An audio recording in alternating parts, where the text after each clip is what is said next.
Hello, good people.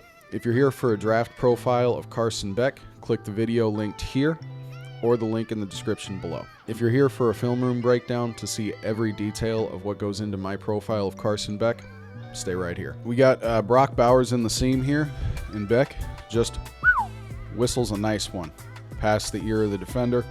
We're going to get this secondary angle, and there it is, baby. I love the aggression to attack the back of the defender's jersey. Hard to defend the pass when you can't see the pass. I am Tim Noonan. I have been a football fan for the last 20 years and a fan of scouting college players for the last 8 years. And today I'll be doing a video breakdown of the University of Georgia's star quarterback, Carson Beck, potential first overall pick. Really excited to get into it. There's a lot of cool pieces to his game. There's a ton to work with, and I think he has a super bright 2023 ahead of him. So just to begin, just want to preview some of the things that we'll get into. The first aspect of Beck's game that I'm going to look at is his arm downfield, and how well he pushes the ball downfield. Not just, how strong is his arm, but what's his touch like on the ball? What's his placement like? How does he throw his receivers in timing? And overall, my grade on this is a B+. Like, really solid report card for Carson Beck in this regard. I think there's some room for him to grow and get better in this regard, but right now he's working with a lot of tools. He puts the ball in great spots a lot of the time. I just basically want to see him get more consistent. In the second section of the video, I'll break down the velocity and zip on his passes and just how fast that ball comes out of his hand, and how he throws it hard but with touch. It's a great balance. The velocity and zip on his game, I give an A-. I think this is a very important part of any quarterback's game. I think it opens up a playbook for an offense, and Carson has a great tool in the toolbox in this regard. And in the third section of the video, I'll talk a bit about his pocket presence.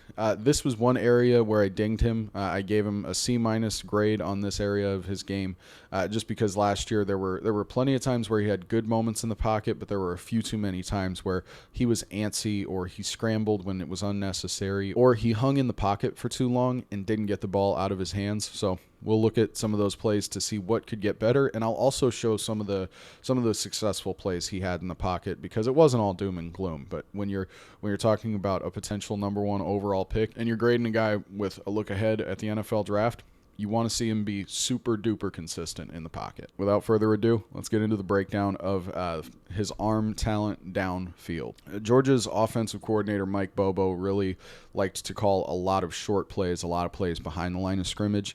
Early on in games, I think he was well aware that Carson was a first-year starter and they wanted to ease him into games.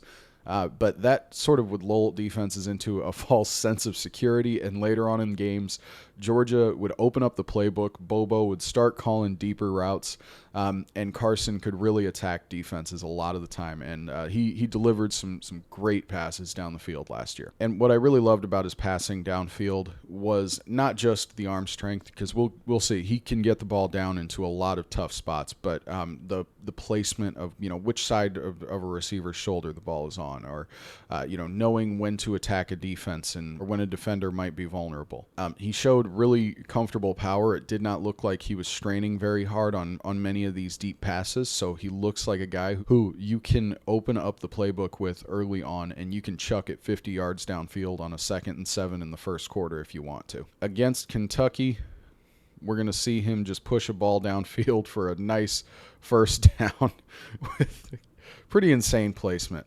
So from the all-22 here, you see him just push this ball down the left sideline. The receiver stops on the 20, and Beck just puts a dime right on him where only his man can get it. And from this end zone angle, you just see the placement is gorgeous.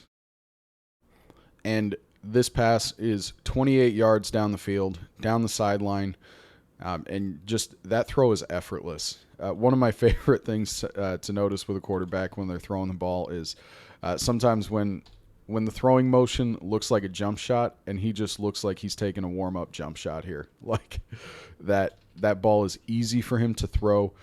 His base is set. Now, obviously, he has great protection on this play. His blockers are fantastic. Kentucky can't get through to him. But the anticipation to know where to put that ball, where his receiver is going to stop, to give his receiver plenty of space, to fit that ball in between two defenders. Just great pass to see downfield. And this was one of his top passes from last year in terms of pushing the ball downfield with ease and placing it in a great spot. And you might be thinking to yourself, okay, well, he's got a great deep ball when the pocket's clean. How do things go when he has to extend plays and play out of structure? That's how it goes. Nice 30-plus yard pass downfield.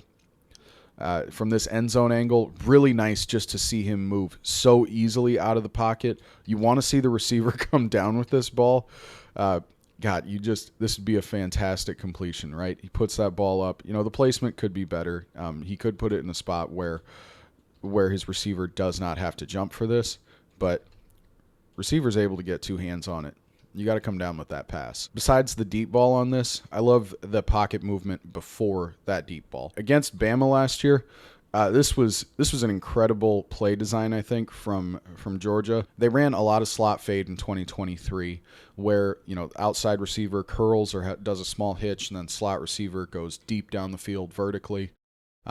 And they also mixed in some post wheel, but they really leaned on that slot fade a lot. And so because they ran that concept a lot, they had to mix it up. And this was the last game of the season, SEC championship.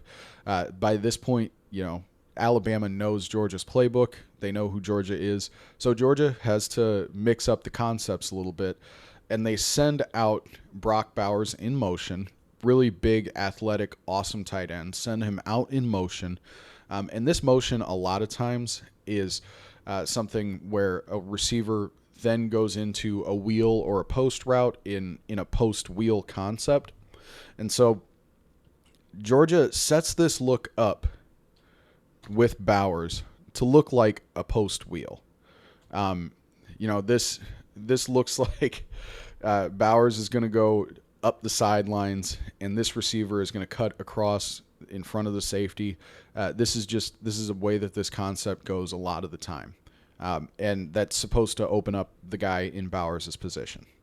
What Georgia ends up doing here, though, is Bowers ends up running an in, and this receiver keeps running the fade. So this safety who was expecting to pick up the receiver crossing his face, this safety now has to pick up the receiver going further down the sidelines.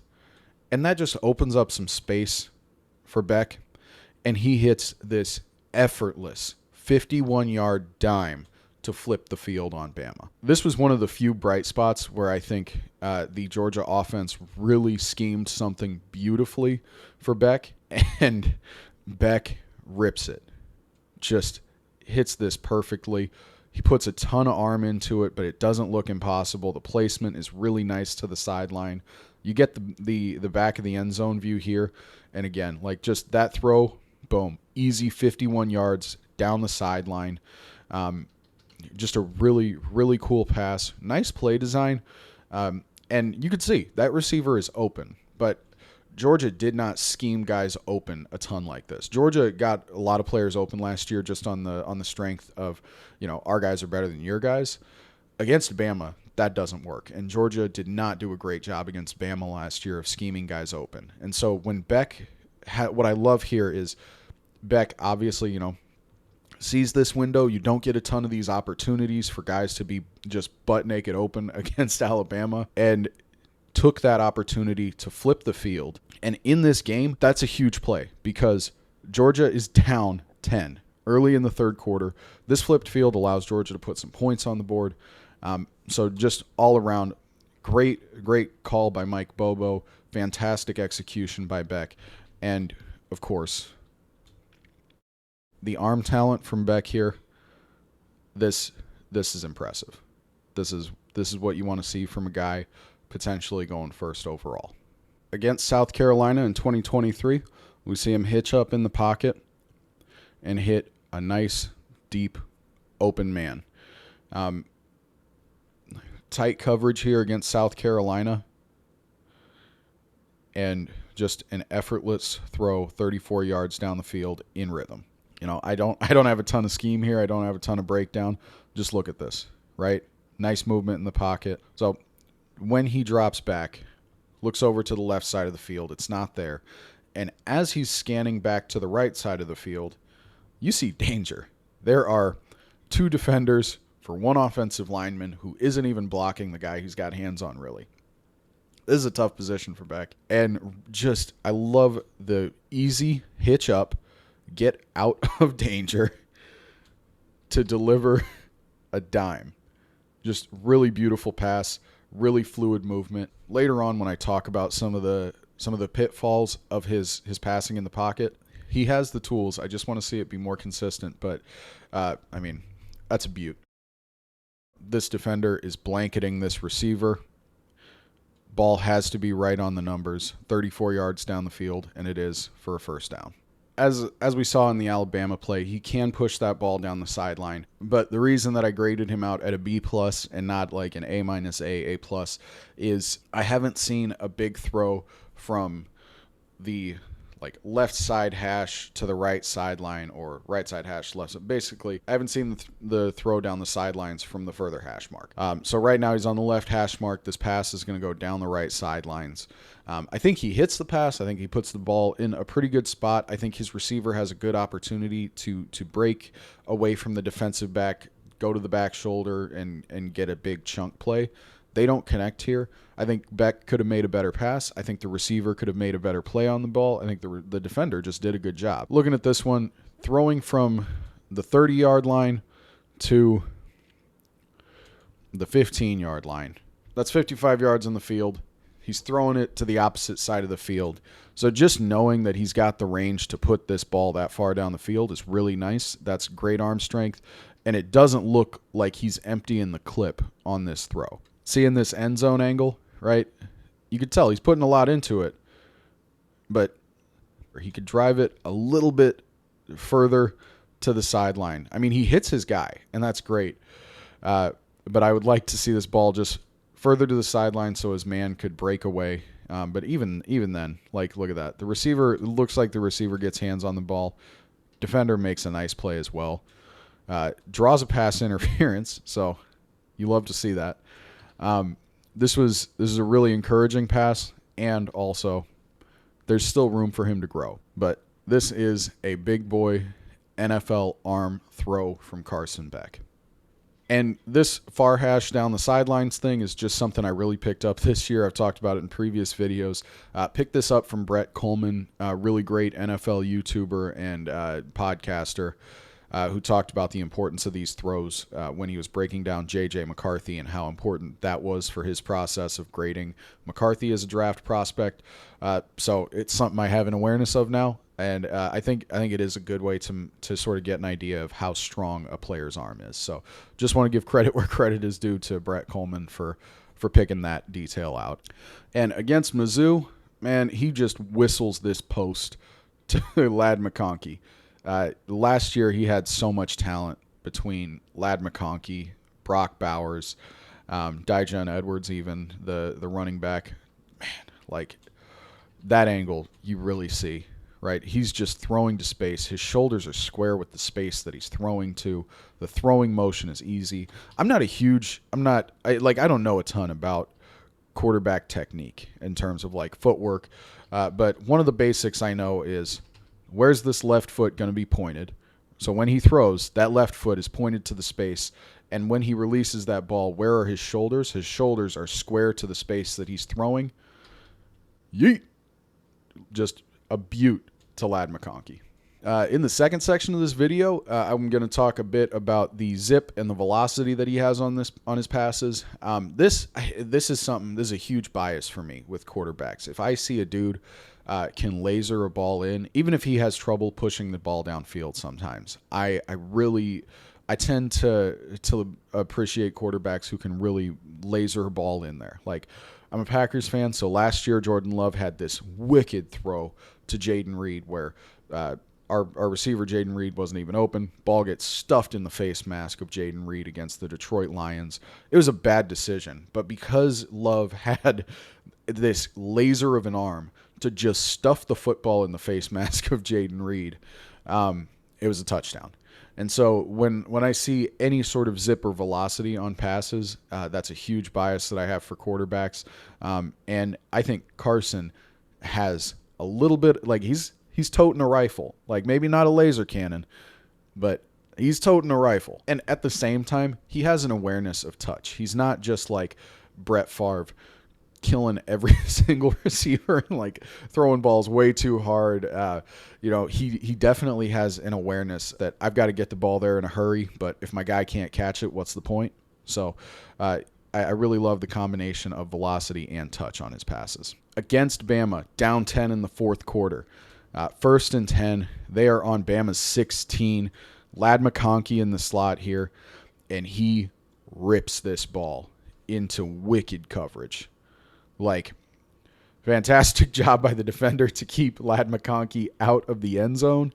But, man, just rips it right past the ear hole of this defender underneath, right? No hesitation, and just stuffs it right in the face mask of Ladd McConkey and puts Georgia on the 1 yard line, and they punch it in.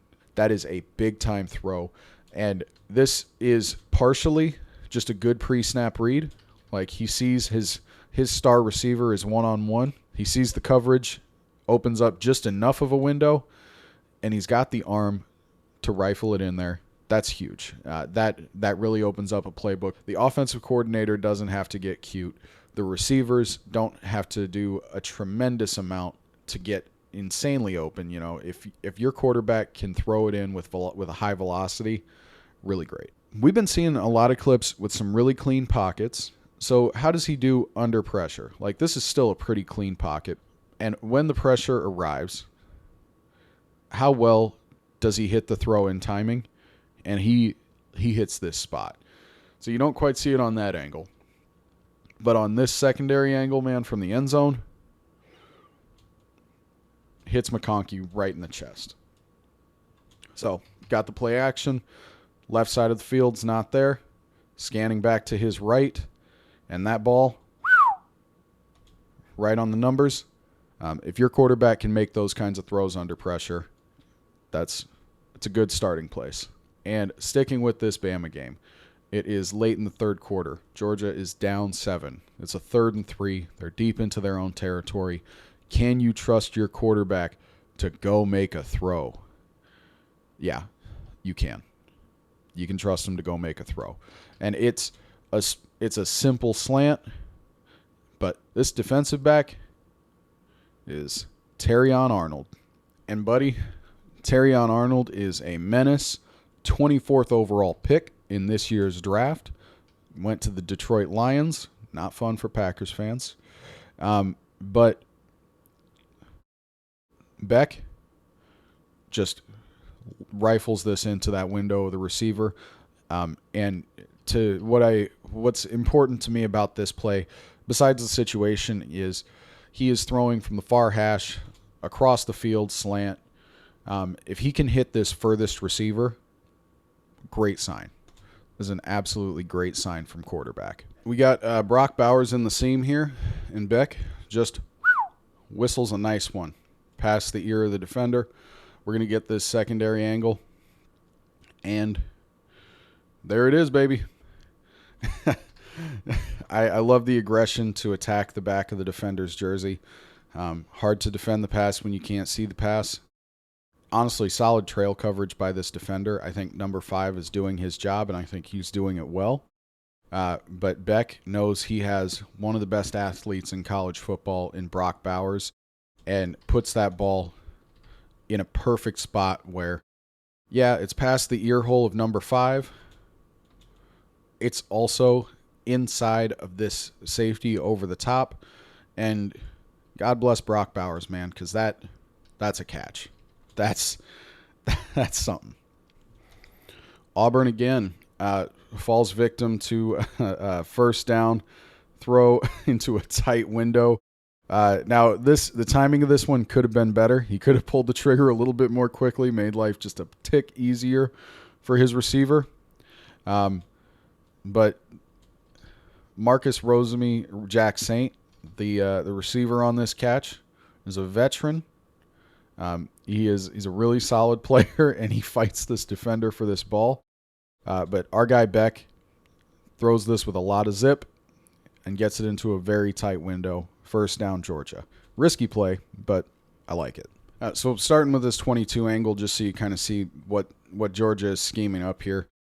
They run these two receivers on these like deep post crossing routes to clear out the safeties. That opens up this wide receiver crossing over the middle of the field. I don't know if you want to call that a crosser or an over route or whatever you want to call it. And then just butt naked open. Beautiful dime. And like that, this receiver is schemed open. It's a throw that you have to hit if it's open. I think a lot of quarterbacks, even really talented ones, hit this throw, put it in a position where it's right between these three defenders, give your receiver a chance to make an easy catch, go down to the ground, you're in the 20. Beck, what I love about Beck's throw here is it's perfectly in rhythm. His receiver gets to turn and run, go upfield, and score a touchdown against Auburn. So from this angle, you just see the effortlessness. You see the zip. Just whistles that guy in over number 11. But it's still, that's the touch that I'm talking about. You know, that ball ends up in the hands of the receiver with quickness, with velocity. But on the slower angle, you just see that ball has to be dropped over number 11. It's not just on a straight line. It's not just an arrow. There's a little bit of an arc to it. It drops perfectly into Rosemy-Jacksaint's hands. Touchdown, Georgia. And closing out this section, we're looking at a throw against Mizzou. Nice, tight window, first down. Mizzou gave Beck some fits last year. This defense was pretty solidly talented across the board. And I like Beck's read here because it is 2nd and 10. Georgia is down 7-3 early in the game. And so they're just in a mode of, all right, let's try to get something going. And so on this 2nd and 10, he sees a quick underneath receiver come open, set up a 3rd and 5, and keep the drive alive. So situationally, I like the read. And then the throw just fits perfectly between those two defenders. Now, in this third section of the video, I'll talk about his biggest area of growth in my opinion, which is just his pocket presence. And we saw it. There's some plays where he steps up really nicely in the pocket. There's plays where he moves to space to extend plays and keep his eyes down the field. But he's also got a lot of plays where he ran himself into difficult positions or he hung into the pocket too long when he should have gotten the ball out of his hands. And it resulted in sacks, it resulted in incompletions, it resulted in a little bit of chaos or just negative plays that didn't need to happen. I really expect this to get better because last year, we're watching all these games when he is a first-year starter in the SEC, in a new offense. This was an offensive coordinator's first year with an offense. So he was standing on some shifting sands last year. So I expect things to get better. Against Bama last year in the SEC championship, this is the first play of the fourth quarter. This play involves this receiver dragging over the middle of the field. Georgia's offense had a lot of these shorter routes to give Carson Beck an outlet as deeper things developed, just in case pressure got home. He hangs in the pocket, holds on to the ball too long, and ends up just taking a sack here. And you see right there, that receiver comes open, and he just tries to make something happen with his feet that is not going to happen against Alabama. This defense is too athletic, too strong, too sure of tacklers, runs into his own offensive lineman. Just really not great, especially when you have this receiver dragging over the middle. And I get this number 91 obliterates the guard immediately, and that's scary. But we've seen him hitch up in the pocket. Like, he has the awareness and the ability to do this, and this receiver is dragging. Worst case, you dirt it at his feet in front of you. And I am just going to address the elephant in the room. I'm a guy on the internet watching this at half speed a year later. Like this... The Monday morning quarterback isn't disrespectful enough. I am like a year late morning quarterback. I have a lot of respect for these dudes because this is easier said than done.